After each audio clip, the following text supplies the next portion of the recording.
Friday, the 22nd of September. US stocks are starting to rally. Doesn't feel convincing. Over here, we're not even getting that rally, really.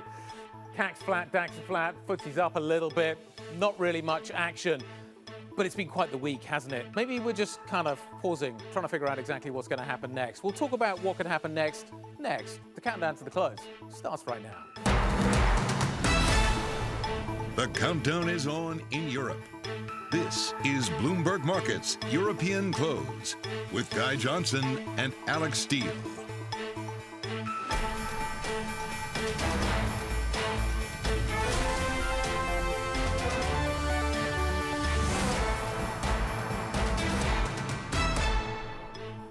European stocks are down a little bit. We're seeing some of the mining stocks doing well, some of the commodity stocks broadly doing well, but the market's just a little soft. And one of the reasons for that, the banking sector is under a little bit of pressure. Key to that story is the fact that Dutch banks are tracking lower today. The Dutch Parliament passing additional measures that will allow the government to tax these banks a little further. So ABN AMRO is down by 4.32%. We've talked about the impact of the CMA deal that could allow Activision and Microsoft finally to get together. One of the big beneficiaries of that is Ubisoft. That stock, Alex, up by circa 4%. Yep, the other big beneficiary of that is Activision. That stock is up by about 1.7%, so just to start there on that point. Now, yes, the S&P is up by about 0.5%. Tech stocks are getting a nice lift now, up 1%. But I just have to point out that volume is still terribly, terribly light. We did get the PMI that was the best of the bunch. It's still above 50, but continuing to roll over just a touch. We also had a sell-off over the last couple of days in the equity market where you had the S&P close below its 100-day moving average, so maybe a little bit of a lift off of that. But I got to tell you, it's hard to take direction seriously. I mean, just look at the 10-year. The 10-year yield hit its highest level since 2007, and then now we have buyers coming in, and yields are down by about 5 basis points. Now, the dollar-yen is up. That actually is maybe a function of market action here. You get up by 0.3. You had the BOJ overnight, absolutely nothing. Zero zilch. Therefore, that weaker yen continues, Guy. Let's talk about the data. Let's talk about what's happening. It does feel like a different picture on either side of the Atlantic. Manufacturing is uniformly weak, but the US economy is a service sector economy, and that is holding up, as you can see. These numbers aren't great. The manufacturing number looks a little off, but France, that's where the weakness is in Europe. Germany's kind of stabilizing at an aggressively low level, a little bit of a pickup in services maybe. The Eurozone numbers still look horrible, services below 50. And the UK data, the real takeaway from the UK data is that the labour market is beginning to soften and soften quite significantly. The other takeaway from these numbers is that inflation, Alex, remains very sticky. Yep, inflation's sticky. The jobs picture, though, very different depending on where you are. We spoke to Chris Williamson, chief business economist, how about that, at S&P Global Market Intelligence in the last hour on those PMI numbers. So more pain to come. So the upshot is you're looking at signals of Q3 GDP declines, both for the UK and the Eurozone, with that weakness persisting into the fourth quarter. US, on the other hand, is fairly stable. Takes us back to our question of the day. How much pain are the PMIs predicting? Gotta love the alliteration. Maybe it's hard to say. Denitsa Zagova joining us now here in London. And international economics and policy correspondent Mike McKee back from DC, back in New York, back with the traffic, loving that. Denisa, let me start with you. Let's talk PMIs here in Europe. They are quite ugly. Are they going to get uglier? What are they predicting? Because they've been predicting a recession for a while. They have. They have indeed been predicting a recession for a while. When we compare the U.S. and Europe, we see a really big divergence. And of course, U.S. PMI stagnated today, but if we look at the divergence, U.S. is still holding above that important 50 threshold, which is something we cannot say about the UK or the Eurozone. And that is kind of a similar, if we look at the overall picture of economic data, a great way to look at it is the economic surprise index between the US and the Eurozone. And there is this huge gap with the economic data in the US surprising to the upside, while we're kind of seeing the other trends in Europe. Yeah. So obviously the data today is a little bit disappointing, but compared to what we've seen in Europe, it's relatively better. How much pain are the PMIs predicting? See, Guy, it's really not that hard. How much pain are the PMIs predicting? There you go. I've said it multiple times. Okay. You can keep practicing. I messed it up once. And what was the top? Was correspondent? Yeah, I did call him a correspondent. I don't know where that came from. Words are hard. It's Friday. Look, I think my point here is it's Friday. It's been a long week. We should give each other a little bit of a break. Always. How much pain are the PMIs predicting, Mike? Rubber baby buggy bumpers. Rubber baby buggy bumpers. Come on, guys, get with this. Well, in the U.S., not a lot at this point. And I think the manufacturing obviously is the weak part. We knew that. I go back to the ISM from last month and your interview with Tim Fiore, who said he thought this was the bottoming out. And we do see a little bit of improvement in manufacturing for the U.S., so that could be the case. The U.S. just seems to be hanging in there, not growing gangbusters in these reports, but growing much faster in actuality, at least the data we keep getting. Yep. But Guy, one of the, and I can't remember, I'd give them credit, one of the banks today, their analysis was the good, the bad, and the ugly. The U.S. was the good, and Europe was the bad, and the UK. Yep. True story. They have problems. But the interesting thing is, this month, I didn't even want to say it. so far this month, the surveys that Bloomberg does of economists in all these regions show really only Germany forecast to undergo recession in the third or fourth quarter, and even the UK not there yet. So how much pain? Mike, Hard to say. The problem I have with this data is that it is pointing to a slowdown in Europe. Yes, it's probably going to get ugly, I think probably for everybody, but that inflation is going to remain sticky. So the pain is going to be substantial because normally you would expect a policy response, but maybe we don't get that policy response. And that is the problem here. That's where the pain really lies. Well, it's going to be interesting to see how the central banks play that as we see economies slow. Because if the economy is slowing significantly, that should be disinflationary and help bring down inflation. Yesterday, we were talking with Jim Bullard, you remember, former St. Louis Fed president, and he said the biggest difference in the U.S. now is the Fed was counting on recession, widely forecast, to bring down inflation, and that's not happening, which means they need to be higher for longer because they don't have that recessionary help. But if you get the recession in the UK or in the Eurozone, then that may balance out some of the additional work that the banks might have to do and ease some of the pain. It's a different kind of pain, but ease some of that. Denisa, but that's where I feel like then the market reaction is quite interesting because I wonder what's priced. Like if we kind of know the story in the UK, we know the story in Europe, and we know the story in the US. And I wonder if we've just priced in enough bad news in Europe versus, say, the US.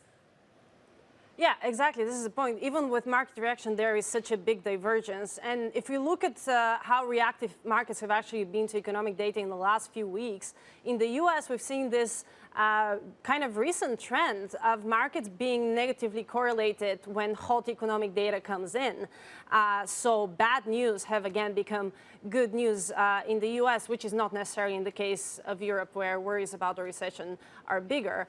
So you can argue that this balance of the economy remaining somewhat stronger, but then not coming too hot, is actually good for markets. And today, obviously, the reaction has been quite muted, but it's been slightly positive. So bad news hasn't necessarily impacted markets negatively. One of the big challenges that the market needs to figure out is whether or not the US economy is going to reaccelerate from here. And I'm wondering if there's anything in today's data that gives us any clues as to whether or not that is going to happen. Clearly, the data over here is pretty bad, but over there, it's kind of holding in there. And I'm wondering, the US economy is clearly learning to live with the rate shock that it's experienced. And if it can live with the rate shock that it's already had and the Fed is on pause, isn't there a danger that actually it takes off again? Of course, yeah, this has kind of become the biggest concern. To be fair, this report kind of elevates that concern. There are some signs of still kind of sticky price inflation pressures, but obviously there is a sign of a slowing down. But any type of acceleration from now will likely be bad news for markets. And we have seen it in the previous week. We've seen it with jobless claims. Obviously, no really sharp reactions, but any signs that the economy may be actually accelerating has been accepted by markets in quite a negative way. Right. So it makes it very tricky, which also makes me feel like everyone just went home and we're just forgetting today and going on to Monday. All right, thanks, guys. Really appreciate it. Bloomberg's Denisa Takova and Michael McKee, thank you both very much. So coming up, more insight into the question of the day, how much pain the PMI is predicting. How much pain the PMI is predicting. We're going to talk to Victor Hagani. Well, I did it. Elm Partners Management founder and CIO. This is Bloomberg.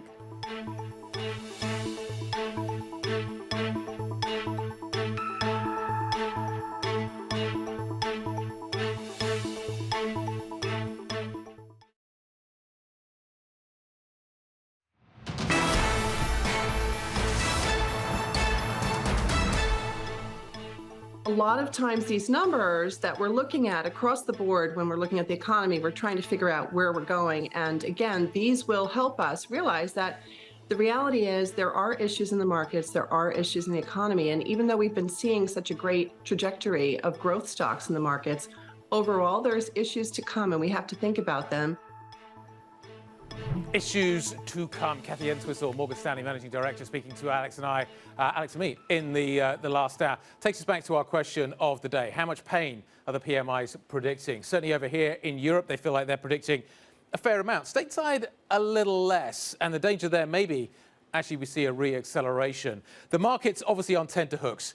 We are in a period of massive uncertainty. We've been in periods of massive uncertainty before, and some of those with a ringside seat to those periods are therefore definitely worth talking to. One of them is Victor Haghani, Elm Partners Management CIO and founder, and this is his new book, The Missing Billionaires, a guide to better financial decisions. Victor is joined today on set, well, not on set, but here with us, Sonali Basak, as ever. Thank you very much indeed for both of you for being here. Victor, I want to start with you in more detail as to what is happening here. We are in a period of huge uncertainty, and a lot of people are very nervous about what they see in financial markets, and they are looking to figure out a way to maybe protect their wealth rather than grow their wealth. What do you say to those people about the tools that are available to them at this point to do that? Is that where investors' heads should be right now? I think that's always where investors' heads should be, that in general, we all are and naturally are and should be risk averse. And so we always should be more worried about the downside than the upside. That's natural. It makes sense. I mean, more money just has a decreasing marginal value in terms of making us happy than less money hurts us. And so being risk averse makes sense. And so to take risk, we need to make sure that there's a reasonable amount of expected compensation for taking the risk. And, in some of the markets today, that expected compensation is relatively low, compared to the risk that's involved. Not necessarily a historical sort of analysis, but just thinking about risk and return prospectively, it's a little bit thin in some of these markets today, it seems. Hi, Victor. It's Alex in New York. It is great to meet you. Thanks, Alex. When you take perspective, then, where are the worry points? Like, where is the risk being compensated the least for an investor? Well, it's really hard to, the more narrowly that we look at sectors or companies, it's really hard to analyze the expected returns, or at least I think it is. Like looking at one stock, you have to have such a great familiarity and expertise, and there's so much idiosyncratic risk about how that company is going to do. But when we look at broad stock market indices, we get a clearer picture, I think. And in the U.S. today, the cyclically adjusted earnings yield on the broad U.S. stock market is right around 4% or a little bit lower than that. And that should be compared against the real interest rate offered by, say, inflation-protected bonds, which is over 2% right now. So the long-term expected extra return or risk premium that U.S. equities are offering looks to us to be less than 2% right now, and that's not a lot of compensation to get for taking 15 or 20% risk in the short term, taking the risk of big drawdowns, in the medium term. For long-term investors, maybe there's a little bit less risk if more of the risk is coming from changes in discount rates. But still, that's kind of thin to me. It doesn't mean I don't want to own any U.S. equities. It just means I want to own less. Victor, what about, you were a founder of LTCM. Tomorrow is the anniversary of LTCM's collapse. When you look at the wake of the rescue of LTCM, there was a lot of criticism around this idea of the Greenspan put. You look at the market today, and the Fed put is really derived from that Greenspan put initially, and the market has done the same thing. It has gone up and to the right since all of that life support the Fed has put the market on. Do you think that there's kind of still a worry out there about excessive leverage and moral hazard, even with rates having risen so much in the past year? Okay, a couple of things there. So first of all, the LTCM recapitalization that was arranged, I guess, today and tomorrow by the New York Fed was a private recapitalization. The government and taxpayers put no money at risk at all with LTCM. I mean, the only thing that happened was that the president of the New York Fed invited 15 banks to come and meet together, and he said to them, guys, you should work this out. It's within your capability to do this privately. So, I think that historically, of course, whether it's the 1987 stock market crash or other really big systematic, crises that affect our society and our economies, the government ever since Keynes's time has sort of been thinking about what can we do to sort of smooth these things out and to step in when things get too bad. So there was, I think that the Greenspan put, in a way, is really something that has a much longer history and goes back to the beginning of the Keynesian perspective on government intervention in economies and so on. But then your other question is there too much leverage in the system? that our financial system leverages an inherent component of it, and it always is big, and it sort of moves around a lot. It's hard to keep track of it sometimes. Yep. There's always a lot of leverage in our system, and there's always the potential for accidents and problems and crises. And now, for sure, it's the same as at other times. There's all sorts of leverage all through the system. Some of the players are safer than others at the moment. Victor, do you think that risk is heightened right now relative to the normal baseline? If Greenspan was speaking now, do you think he would still utter the words, or if he was looking at the current phase that we're in right now, do you think he would utter the words irrational exuberance? Maybe he would say that. I don't think so. If he did say it, it would be with regard to some very narrow phenomena. I think the problem today is just much more that how is our economy, how are businesses going to adjust to 5% rates that have come so quickly and are going to stay with us for longer than people might have expected. And it feels like that adjustment and the potential problems with that will emerge over the longer term if rates stay at or near these levels or higher. So I think it's more of a slow-moving train wreck scenario. Crises sort of come up slowly and then happen all of a sudden, so it's hard to say. Victor, what are the lessons learned? 25 years since LTCM. You were in your early 30s when you started the hedge fund. What is there to take away today? Well, there are many lessons from LTCM, but I think that one in particular has not gotten as much focus as it should have, as it should. And part of that is because the partners of LTCM have not spoken. We weren't allowed to speak at the time, and there hasn't been that much said since. But the book that you showed the cover of to begin with, that I just wrote with my partner James White, that book addresses this.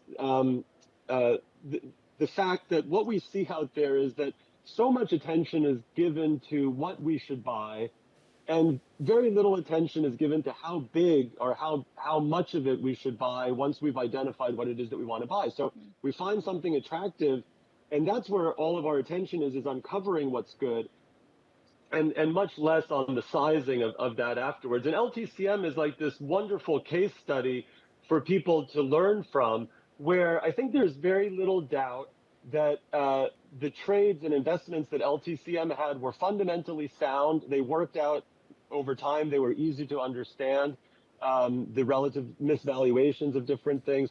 But the sizing, we had the sizing wrong. The size was too big. And so we weren't able to hold on to, and our investors weren't able to benefit from the fact that those were attractive. So if you think about this, these two decisions that are part of the investment process, the identification, the what question and the how much question, you can, if you get the what question right, but you get the how much question wrong, you can lose everything. Whereas if you get the how much question right, even if you choose the wrong investments that are not good investments, but you've sized them correctly, you'll survive and be able to prosper later on.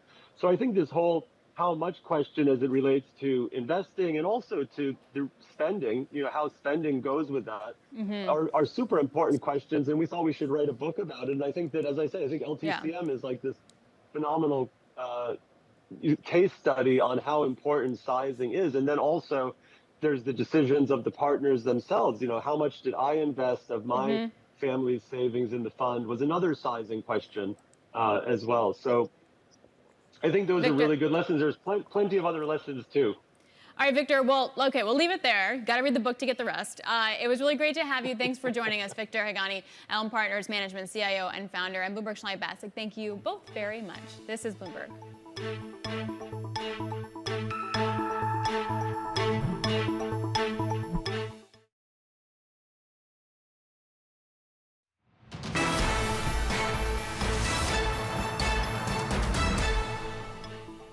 We're coming into the end of the week. We're certainly coming into the end of the session. Let's take a look at some of the stocks that are on the move as we come into the close. Time for last orders. And one of the stocks that's certainly been on the move this week because of a series of upgrades, which is fascinating, is Volkswagen. So Volkswagen has been languishing recently. The auto sector in Europe has been languishing recently. There was much written about the fact that the sell side actually was quite positive on the sector, but nothing was happening. We've had a series of further upgrades this week, which have actually had a fairly positive impact, and some of these stocks are starting to move now. Volkswagen is certainly one of them. Stifel, the latest with a note on it, with a buy. It's got a price target of 149. That's a lot of headroom still from where we are now, trading 114. So we're up by 2.6%. That's one of the reasons why the autos are having a relatively high level of outperformance both in today's session and on this week. We've also seen positive data this week in terms of sales. Let's talk a little bit about one of the big movers. I was hoping for a 5-day, but maybe I only put in a 2-day. Frontline is one of them. That stock's up by 5% over the last couple of days. It's the biggest winner this week on the Stock 600. The reason for that, higher oil prices, higher Frontline. One of the big shippers doing very well off this trade. Will that continue? Certainly oil has been one of the factors that have confused markets this week. The close is next. This is Bloomberg.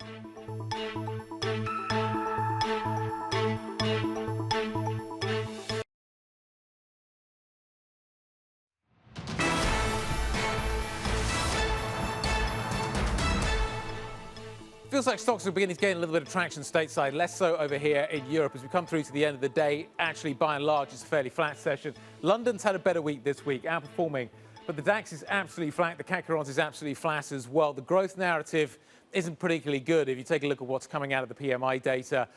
What you have seen is some of the commodity stocks getting a lift today. And that's one of the partial reasons why we're seeing London continuing to have a slightly better time. It has underperformed the FTSE of late. As I say, reasonably negative session, reasonably negative week. I think probably that is the takeaway as well.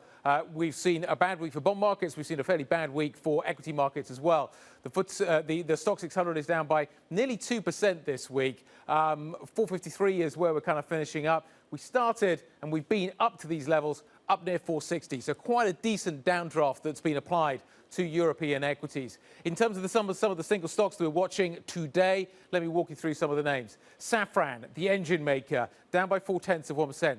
There is a fake parts scandal that is ripping through the aerospace industry right now, and nobody quite knows how big it is going to be. You really don't want fake parts in jet engines. And we're going to keep an eye on this story. I'm going to do more on this next week.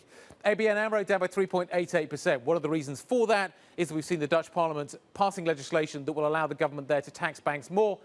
The Dutch banks, therefore, understandably, are taking it a little tough. It's a little hard today. Ubisoft, one of the big gainers coming out of the potential from the CMA here in the UK, the regulator, to clear the Activision Blizzard Microsoft deal. That is benefiting Ubisoft. That stock is up by 4%. Yes, we're seeing some of the stocks in the States doing well as well. Activision certainly having a much better day. It has been a wild week, particularly for the bond market. But we've had a series of central banks that have really kind of, I think, sort of created more questions than answers, I think, in so many ways. Let's talk about what we're going to get next week. The China narrative is never far away. Dombrovskis is going to be in China. I'm going to be at the World Aviation Festival. That starts Tuesday. I'm really going to be there Wednesday.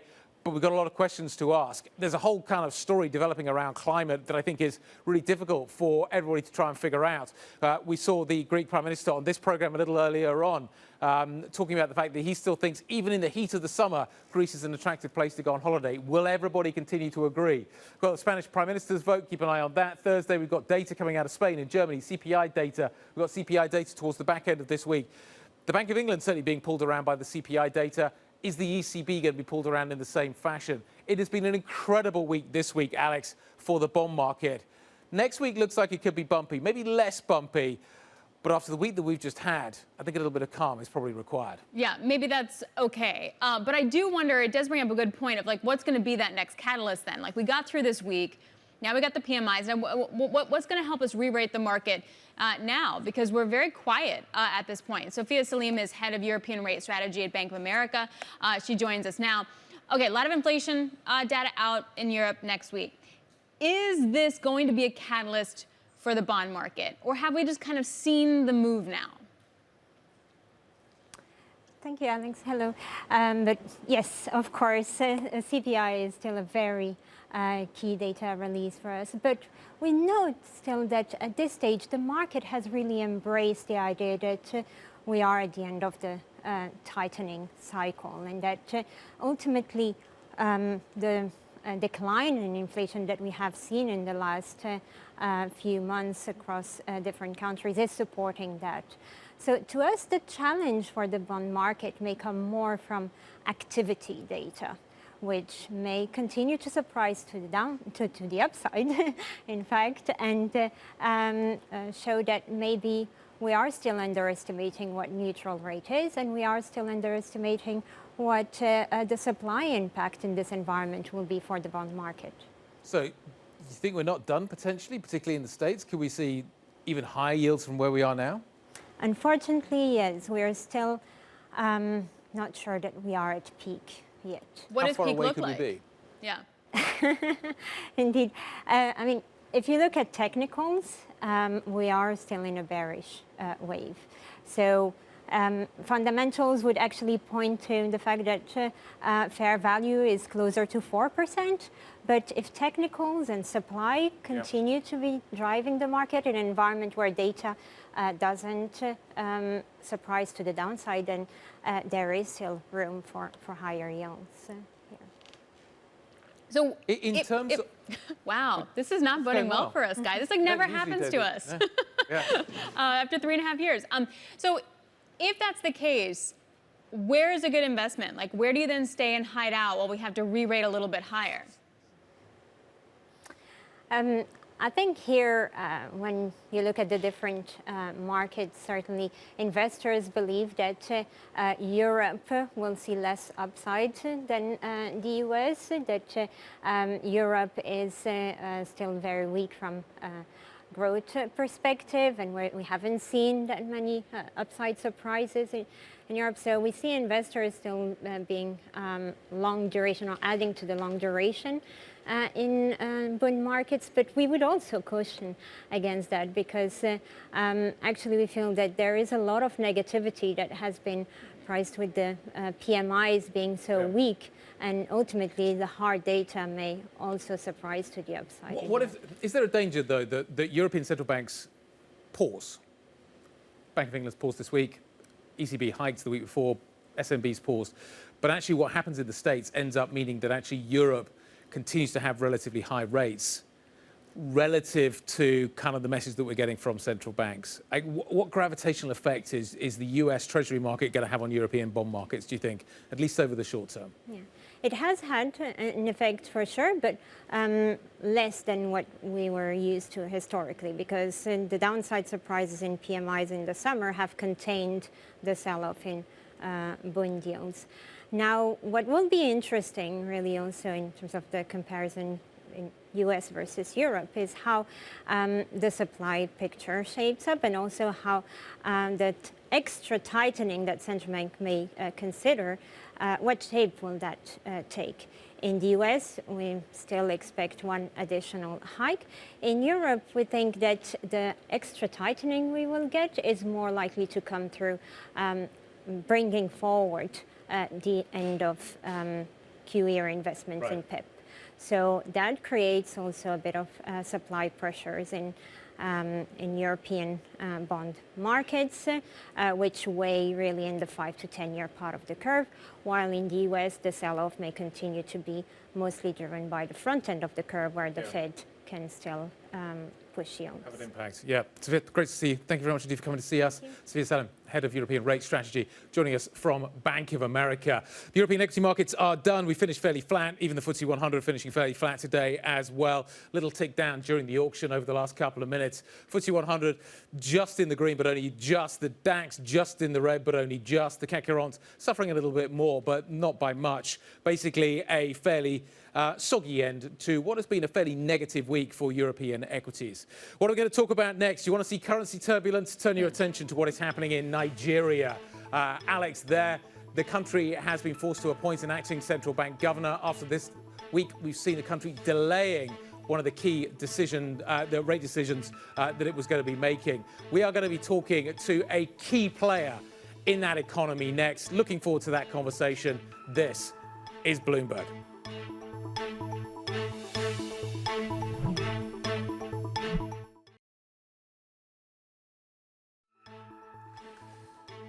This is Bloomberg Markets. You're looking live at the principal room. Coming up, Caroline Farm, Commodity Futures Trading Commissioner, joining Bloomberg Television. That conversation, 3:30 p.m. New York time. This is Bloomberg.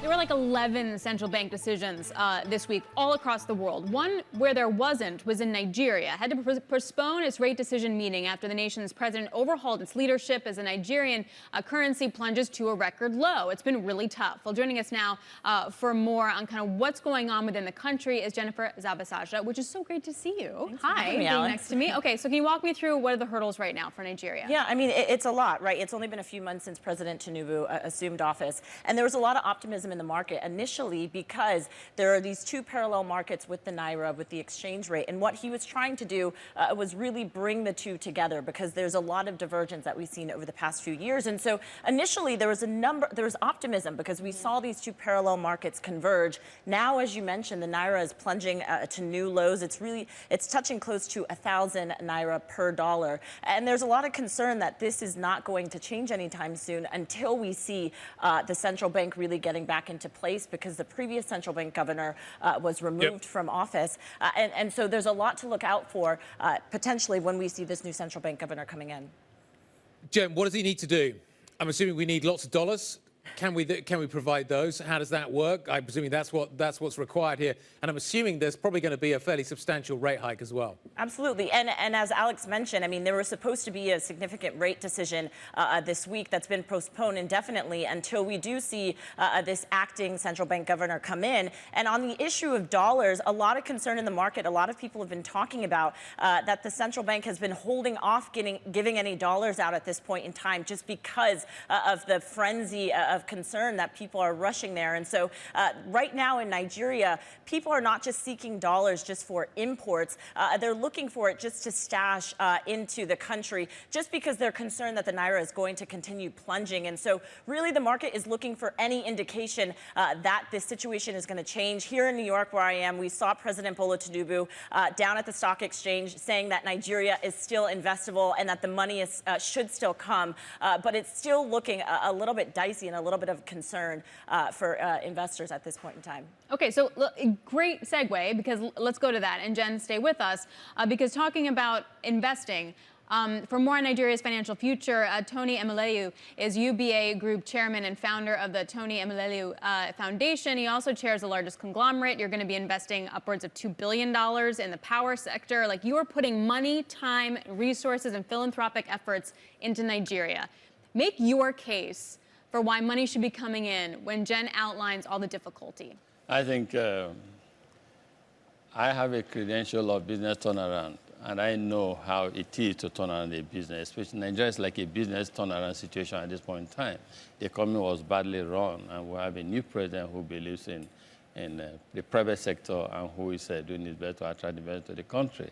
That is why my group and I, we keep investing and we want to continue to invest in Nigeria. I have seen a president who is pro-business 2 days back. We were at NASDAQ where he rang the closing bell.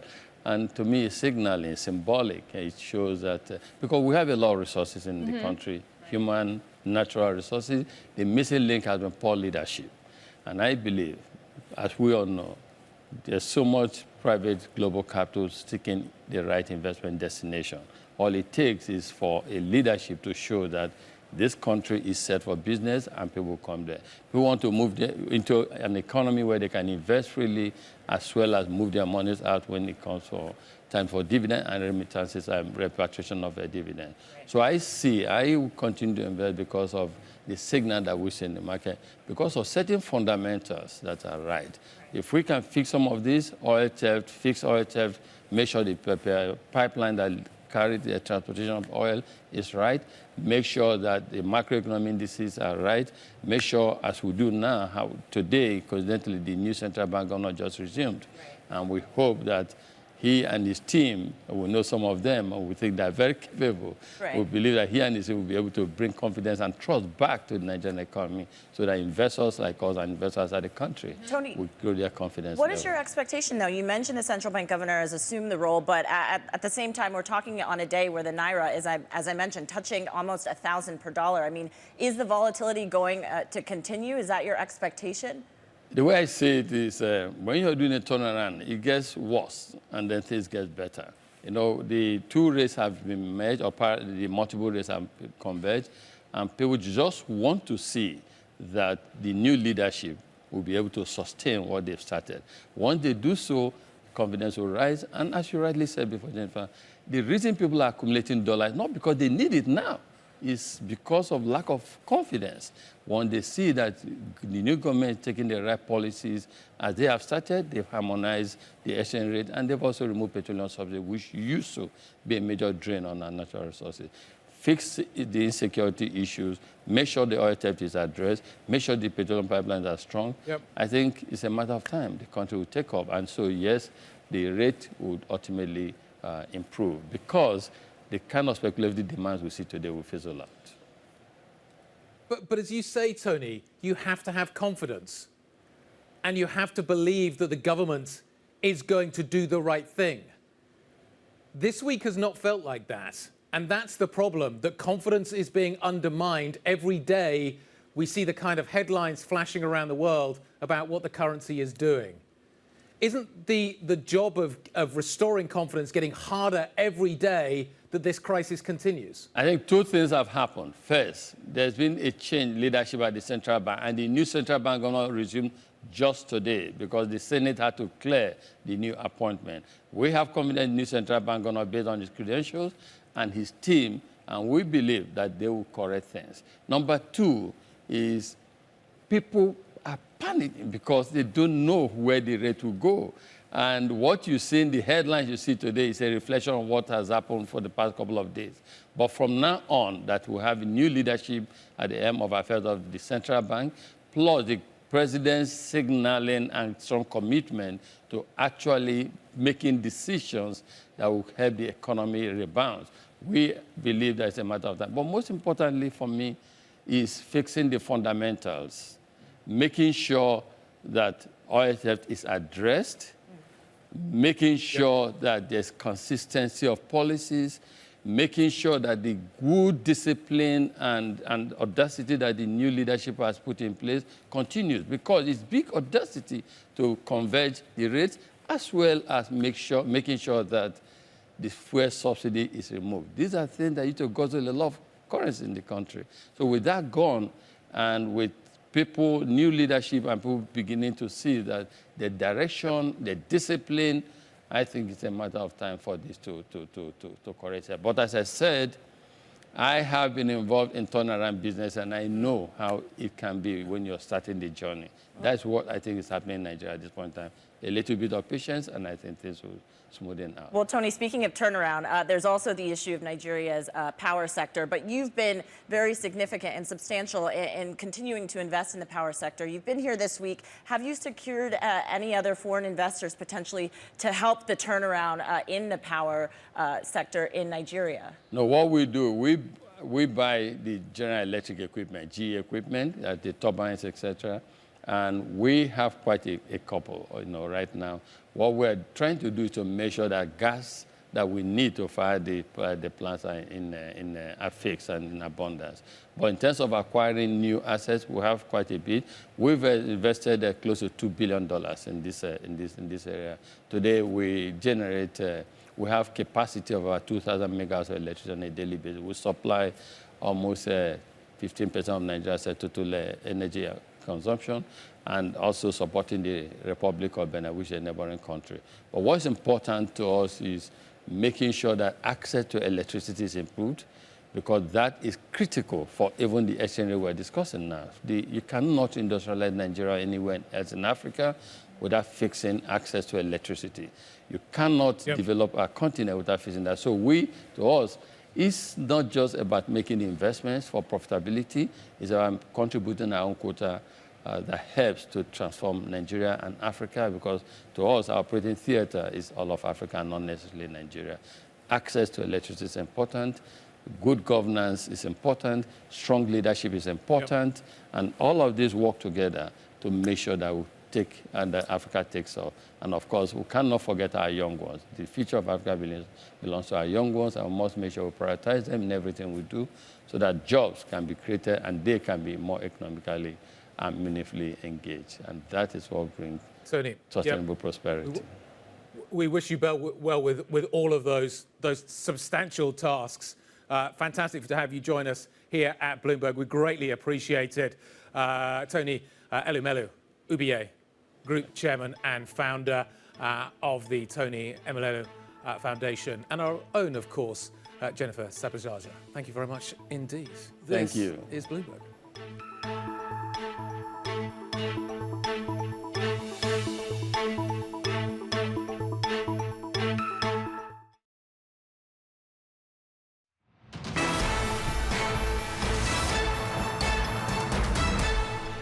Stocks are actually doing pretty well. I mean, volume is still light, but you have Nasdaq 100 up by about 0.8% after a pretty brutal week. Abigail is tracking the moves. Abby? Yeah, the gains are accelerating here on this Friday, Alex. We have the S&P 500 up about 0.5%, the Nasdaq 100 up 0.9%. You can see that the NYSE FANG index, those mega cap tech stocks, doing even better. And then China Tech up 3.2% after getting brutally beaten on this week. And that is the story in the week, to Alex's point, that stocks are down this week on a still hawkish Fed, or a Fed that's willing to raise at least one more time. This is the Nasdaq 100 this week, down about 2.5%. The question is whether or not this little area of congestion here next week can move into a bounce. It may in the brief period of time, but these indexes, they're really starting to break down technically. We probably have some more weakness to the downside. As for weakness to the downside, take a look at our recent IPO stocks. ARM Holding, Instacart, and Klaviyo all down on the day, so not well supported despite the positive tape. Kind of an interesting side note here, and we'll have to see how they continue to go. ARM and Instacart, I believe, are definitely below